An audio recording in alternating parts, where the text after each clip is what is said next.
આગામી ગણેશ મહોત્સવને લઈને પોરબંદર જિલ્લા તંત્રએ મહત્વનું જાહેરનામું બહાર પાડ્યું છે, જેમાં જિલ્લા મેજિસ્ટ્રેટે જાહેરનામા દ્વારા બેઠક સહિત 9 ફૂટથી ઊંચી ગણેશ પ્રતિમાના સ્થાપન પર પ્રતિબંધ મૂક્યો છે. સાથે જ પીઓપીની મૂર્તિઓ કેમિકલયુક્ત રંગનો ઉપયોગની મનાઈ ફરમાવવામાં આવી છે. આગામી ગણેશ મહોત્સવને ધ્યાનમાં રાખીને પોરબંદર જિલ્લા મેજિસ્ટ્રેટ SD ધાનાણી દ્વારા જાહેરનામું પ્રસિદ્ધ કરવામાં આવ્યું છે. જે જાહેરનામા મુજબ બેઠક સહિત 9 ફૂટથી ઊંચી ગણેશ પ્રતિમાઓ બનાવવી કે સ્થાપિત કરવી નહીં.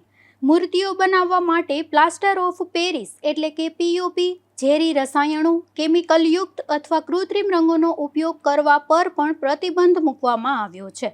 નિયમોનો ભંગ કરતી મૂર્તિઓ વેચાણ સમયે અથવા સ્થળ પરથી જપ્ત કરવામાં આવશે. જિલ્લા તંત્રએ મૂર્તિકારોને મૂર્તિ બનાવવાના સ્થળે સ્વચ્છતા જાળવવા, તૈયાર મૂર્તિઓ જાહેર રસ્તા પર ખુલ્લી ન રાખવા તેમજ વધેલી કે ખંડિત મૂર્તિઓ બિનવારસુ હાલતમાં ન મૂકવા સૂચના આપી છે. કોઈ પણ ધર્મની લાગણી દુભાય તેવી પ્રતિમાઓ બનાવવા, વેચવા અથવા સ્થાપિત કરવા પર પણ પ્રતિબંધ રહેશે. ગણેશ વિસર્જન માત્ર પૂર્વ મંજૂરી મેળવીને મંજૂર કરાયેલા માર્ગ અને નક્કી કરાયેલા વિસર્જન સ્થળે જ કરવાનું રહેશે.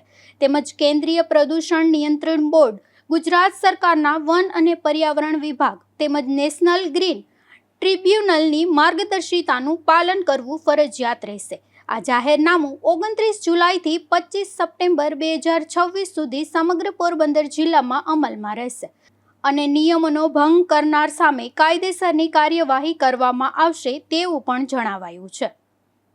નિપુલ પોપટ સાથે અશોક થાનકી, ગુજરાત ન્યૂઝ, પોરબંદર.